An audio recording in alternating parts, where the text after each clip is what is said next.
It's March 15th, 2019. A construction worker named Marcus Rivera is drilling into the basement floor of the Treasury building, just steps away from the White House. He's been working on routine maintenance for weeks, but today something feels different. The drill bit suddenly gives way, dropping into what seems like empty space below. Marcus stops the machine and peers down into the hole. Cold air rushes up from the darkness beneath. He grabs a flashlight and shines it down. What he sees makes his blood run cold. This isn't just empty space, it's a tunnel. A tunnel that appears to stretch directly toward the most secure building in America. Within minutes, the area is swarming with Secret Service agents. Marcus is questioned for hours. Construction halts immediately, and what they discover next will challenge everything you thought you knew about the security beneath our nation's capital. This is the story of a hidden world that exists right under our feet. A labyrinth of passages, bunkers, and secret chambers that connect the most powerful buildings in Washington, D.C. But here's what makes this discovery so shocking. This particular tunnel wasn't supposed to exist. At least, not according to any official records. I've spent the last 8 months investigating this story. I've interviewed former White House staff, construction workers, and security experts. I've analyzed declassified documents and studied architectural blueprints that most people will never see. What I've uncovered is a network of underground passages that makes the public tours of the White House look like a children's playground. But before we dive into what Marcus discovered that day, we need to understand something crucial about the White House itself. Because the building you see on television represents only a fraction of what actually exists beneath the ground. The official White House tour shows you the state dining room, the Oval Office, maybe the Rose Garden. What they don't show you is the Presidential Emergency Operations Center, known as the PEOC. What they don't mention is the bunker system that can sustain the president and key staff for weeks during a crisis. And they certainly don't tell you about the transportation networks that allow for rapid evacuation without ever stepping foot outside. Here's where it gets interesting. The tunnel Marcus found wasn't part of any known evacuation route. It wasn't on any security briefing, and according to 3 former Secret Service agents I spoke with, it shouldn't have existed at all. Agent Sarah Chen worked White House security for 12 years. She agreed to speak with me on condition of anonymity. The thing about White House security, she told me, is that every single access point is mapped, monitored, and controlled. We know about every pipe, every cable, every possible entry or exit. That's our job. So when something like this gets discovered, it sends shockwaves through the entire security apparatus. But here's what makes this story even more compelling. The tunnel wasn't empty. Inside, investigators found evidence of recent activity. Fresh footprints in the dust. Modern LED lighting systems that hadn't been there when the tunnel was supposedly sealed decades ago. And most disturbing of all, surveillance equipment that was still operational. Someone had been using this tunnel. Someone with access to sophisticated technology. Someone who knew how to move beneath the most secure area in America without detection. The discovery triggered what one insider called the largest security review in White House history. Every access point was re-examined. Every clearance was double-checked. And what they found during this review was even more unsettling than the tunnel itself. There were inconsistencies in the records. Gaps in the surveillance footage. And most troubling of all, evidence that someone with high-level clearance had been accessing areas they weren't supposed to be in. The investigation revealed a security breach that had potentially been ongoing for years. But the story doesn't end there. Because as investigators dug deeper into the tunnel's origins, they uncovered something that challenged the official narrative of White House security entirely. This wasn't just a forgotten passage from some previous administration. This was something far more sophisticated, something that suggested a level of planning and resources that went beyond what any single individual could accomplish. The tunnel connected to a broader network, a system of passages that linked not just the White House and Treasury building, but extended beneath the State Department, the Pentagon, and even congressional buildings. It was as if someone had created a shadow transportation system beneath the heart of American government. Former White House Chief of Staff Michael Torres, who served during the Obama administration, put it this way: "We always knew there were tunnels. That's not a secret. What we didn't know was that someone had been systematically expanding and upgrading them without our knowledge. That's not just a security breach.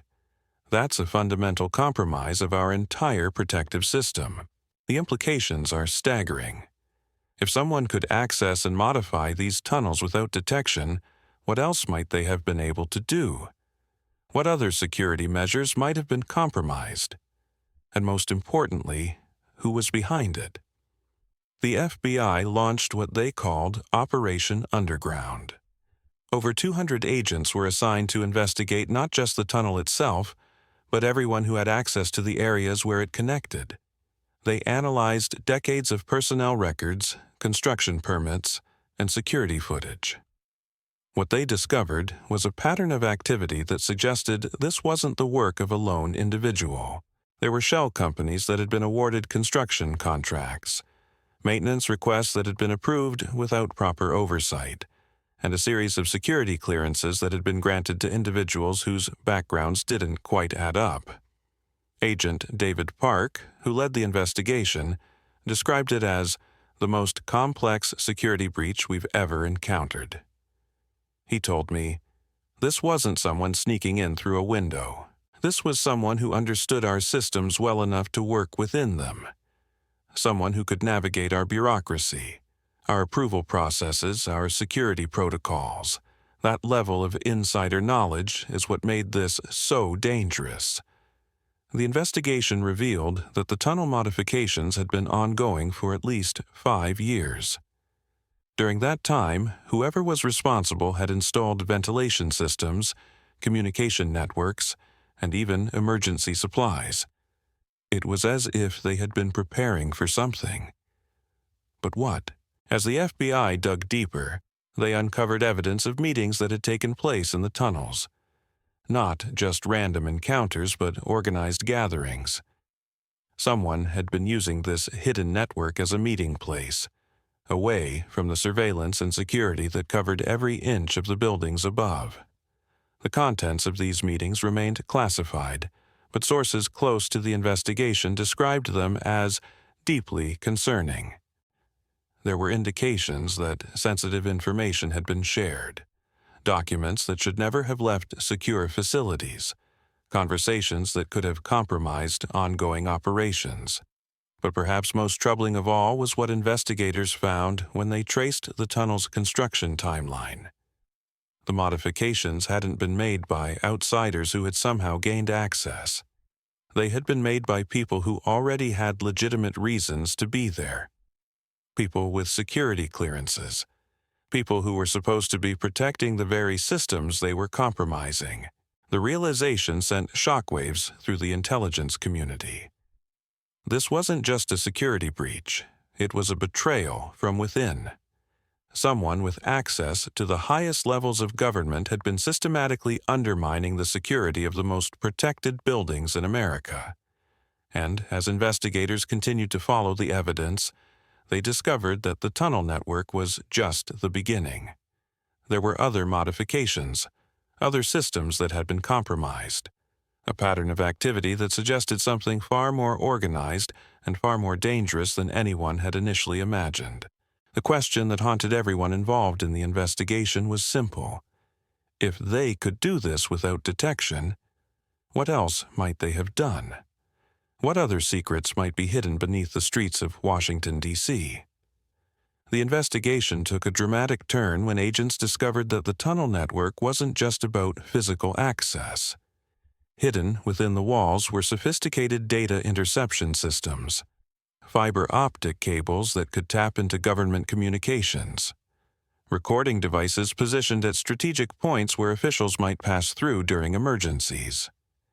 Agent Park described the moment they realized the full scope of what they were dealing with. "We thought we were investigating a security breach. What we found was a comprehensive intelligence operation that had been running right under our noses for years. The technology they discovered was military-grade, not the kind of equipment you can buy online or cobble together in a garage. This was sophisticated surveillance gear that required significant resources and expertise to install and maintain. The kind of technology that suggested state-level capabilities. But who had the resources, the access, and the motivation to pull off something this elaborate?" The investigation revealed a web of connections that reached into the highest levels of government. Contractors who had been awarded no-bid contracts, security personnel who had been transferred between agencies without proper vetting, a pattern of activity that suggested this wasn't the work of a foreign adversary, but something far more unsettling. The breakthrough came when investigators analyzed the digital signatures on the surveillance equipment. Each device contained metadata that could be traced back to its manufacturer, its purchase order, and ultimately its buyer. What they found changed everything. The equipment had been purchased through a series of shell companies, but the funding could be traced back to a black budget program that officially didn't exist. Money that was supposed to be used for national security had been diverted to create a shadow intelligence network operating beneath Washington, D.C. Former NSA analyst Rebecca Morrison, who reviewed the technical evidence, explained the implications. This wasn't just about gathering intelligence. The positioning of these devices, the sophistication of the network, it was designed to monitor and potentially manipulate the highest levels of government decision-making. Someone had created a system that could influence policy from the shadows. The tunnel that Marcus discovered was just one node in a vast underground network. There were access points beneath the Capitol building, the Supreme Court, even the Pentagon. Whoever had built this system had essentially created a parallel government infrastructure that operated completely outside official oversight. As the investigation progressed, agents began to uncover evidence of how this network had been used. There were indications that sensitive conversations had been recorded and transcribed. Policy discussions that had taken place in supposedly secure locations had been monitored and analyzed. The scope of the intelligence gathering was breathtaking. But perhaps most disturbing was what happened when investigators tried to trace the ultimate destination of all this collected intelligence. The data wasn't being sent to any known government agency. It wasn't part of any authorized surveillance program. Instead, it was being transmitted to a series of encrypted servers whose locations couldn't be determined. The realization hit the intelligence community like a thunderbolt. Someone had been systematically collecting the most sensitive information in the American government and sending it to unknown recipients. This wasn't just a security breach. It was potentially the largest intelligence compromise in American history. Agent Chen, who had spent her career protecting the White House, described the moment she learned the full scope of what had been discovered. Everything we thought we knew about security was wrong. We had been operating under the assumption that we controlled the environment, that we knew about every possible threat, but someone had been watching us, listening to us for years. The investigation revealed that the network had been used during some of the most critical moments in recent American history. During international crises, during sensitive negotiations, during classified briefings that shaped national policy. Someone had been there, in the shadows, gathering intelligence that could compromise American interests around the world. But who was behind it? The investigation pointed to a conspiracy that reached into the highest levels of government. Not foreign agents or terrorist organizations, but American officials who had sworn to protect the very systems they were undermining. The betrayal was complete and devastating. As I researched this story, I spoke with former officials who described the atmosphere in Washington after the discovery. There was a sense that nothing could be trusted. Every conversation, every meeting, every decision had potentially been compromised. The very foundations of government secrecy had been shattered. The tunnel Marcus discovered that day in March 2019 wasn't just a security breach. It was the key that unlocked a conspiracy that had been operating in plain sight for years. A shadow network that had been influencing American policy from beneath the streets of Washington, D.C. Today, more than 4 years later, the investigation continues. The tunnel has been sealed, the surveillance equipment removed, and new security protocols implemented. But the questions remain. How many people were involved? How much intelligence was compromised? And most importantly, who was receiving all that stolen information? The official investigation remains classified, but the implications are clear. The discovery of that tunnel revealed that our most secure buildings, our most protected officials, our most sensitive conversations were never as secure as we believed. Someone had been watching from the shadows, gathering secrets that could reshape the balance of power in ways we're only beginning to understand. The next time you see the White House on television, remember this story. Remember that beneath the familiar facade lies a hidden world of tunnels, chambers, and secrets. And remember that sometimes the greatest threats to our security don't come from outside our borders, but from within the very systems designed to protect us. The secret tunnel under the White House was just the beginning. The real question is, what other secrets are still waiting to be discovered in the darkness below?